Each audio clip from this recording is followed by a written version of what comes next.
You're listening to Death of the Reader, and it's time for the controversial entry in our list of high-class detective fiction. There's always one controversial one.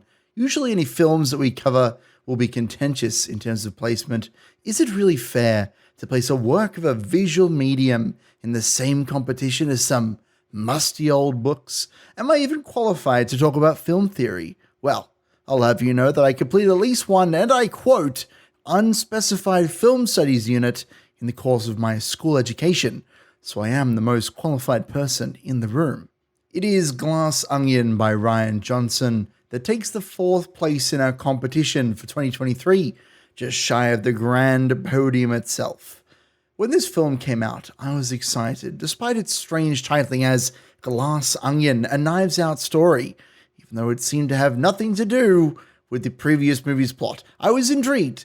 It seemed to be tackling more modern ideas, bringing the original structure of the classic Christie, with the rich family suckling at the golden teat of their patriarch, into a contemporary vision, instead with a gaggle of successful celebrities reliant on an even more wildly successful tech bro for his blessings and budgets to sustain their fiscal dreams. It would seem, as we open our tale on Daniel Craig as Benoit Blanc, drinking champagne and playing a game of Among Us in the bathtub, a more contemporary form of the party game Mafia that you may have heard me rant about occasionally on the show, that he and these celebrities have been invited to a murder mystery party IRL, or in real life, as the kids say, one that threatens to turn violent.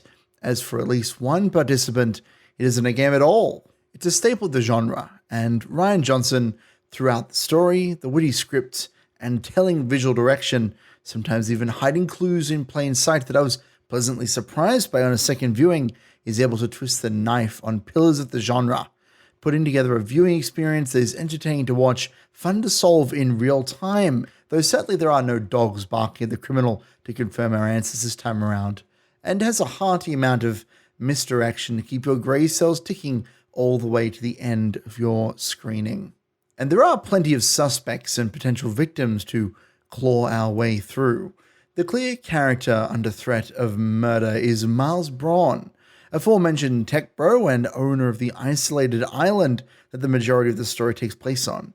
On the island is situated the Glass Onion itself, a great big dome of impossible size to house Braun's most favorite and most expensive of toys.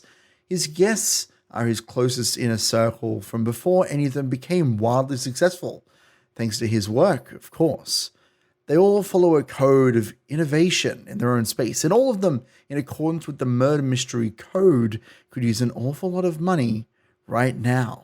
They're introduced to us in a flurry of style and mystique that has been deconstructed through both behind the scenes and amateur analysis so many times that I feel I have to talk about it. The story canonically and infamously takes place during the COVID-19 pandemic through the rather bold scripting decision, and accordingly each of the actors wears a mask upon their initial introduction. Or they don't, and that's your first hint as to their characterization. I particularly enjoyed Birdie's mask. She's our high-class fashion designer, a bit of an airhead, and appropriately wears a see-through mesh that, while legally could be called a mask under the strictest or perhaps loosest definitions, definitely isn't doing anything to help anybody. The loud and proud right-winged Duke and his girlfriend don't bother wearing masks at all, and they're here to emphasize the bro in tech bro throughout the story, touting verbose ideals that crumble in the face of reality. There's Claire, the career politician, and Lionel, the scientist, who is just a stone's throw away from another breakthrough, as funded and directed by his benefactor Miles Braun, of course. The two of them wear functional, yet simple masks that match their outfits. Then there's Benoit Blanc himself, who wears a stylish, yet functional silk mask, colored maroon and speckled white. This looks to indicate him as a bit of an outsider, with the deep blood red foreshadowing his role in the fake, soon-to-be-real murder mystery plot.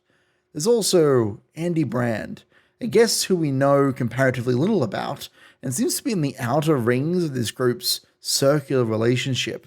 She doesn't wear a mask that we can see, but of course this itself is intentional and only adds to her mystique. These masks, and indeed the costuming of all the characters, can be attributed to Jenny Egan, who is, of course, responsible for the impressive costuming in Knives Out. It's clear in all of her outings that she strives to design a diverse set of looks for the characters, while also keeping the capital A aesthetic of these films strong and upfront. It is in many ways unfair to compare this film to Rian Johnson's previous Knives Out, but as they share not just the main character in the form of Benoit Blanc, but so many structural similarities as well, it is completely fair for fans of the previous film to feel a little deflated by the return.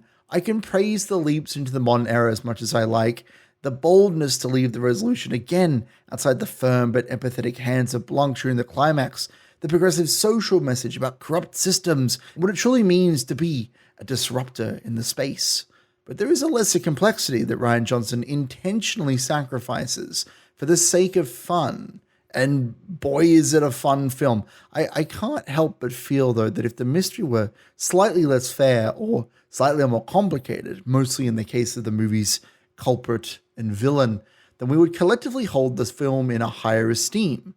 Knives Out contained an elegant twist that combined the narrow perspective of its protagonists and their particular set of skills with the overarching knowledge that Detective Blanc was able to use to put together the bigger picture. This film has a similar relationship running under the hood, but is perhaps a little less subtle in its delivery. And of course, being the sequel to such a fantastic film, it is a very high bar to pass in the first place. So, of course, there's going to be some hesitance in recommending it without seeing the first one.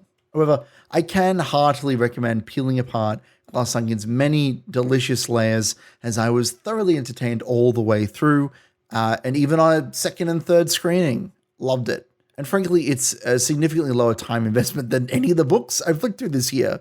Its costumes are sleek, its acting on point, its clues blink and you'll miss it, but still deliciously fair play. On all levels, I give this movie a see it out of 10. You're listening to Death of the Reader on 2SR 107.3.